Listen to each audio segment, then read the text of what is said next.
ko'chada likildo qizlarga o'xshab kiyinmoqchiman deb bitta klientim hazil tariqasida yozdilar.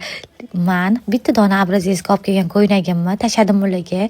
Bu sotilmaydi desam ham menga dastavka qilib bering deb qo'ymadilar va dastavka qilib berdim. Emotsiyalarni ertalabdan menga yozdilar. O'tib qilib, rahmat sizga. Oilamni saqlab qolishiga sababchisiz dedilar. Men hayron qoldim. Bitta ko'yni qanaqasiga oilani saqlab qolishi mumkin? Turmush o'rtog'im bilan oramiz buzilib qoluvdi. Qanaqa pinuvar olmay ko'yinlarni ololmayapti o'zim. Sizni pinuvaringiz menga vobshe chiroyli turdi. Shunaqangi o'zim sevib qoldim daji. Xo'jayinim bilan ham yarashib oldim shu ko'yni orqali dedilar. Shu biznesni ochganimdan beri o'zi ko'p bo'lmadi, lekin juda ham ko'p oilalarni buzilishiga sababchi shu tungi ko'ynilar bo'lishiga men hayron qoldim. Chunki ko'pchilik ko'cha qizlariga uyda ayolini solishtirar ekan. Men buni bildim.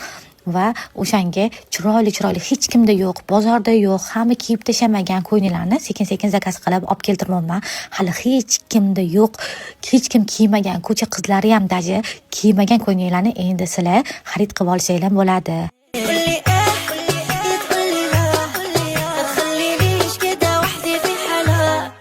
تقولي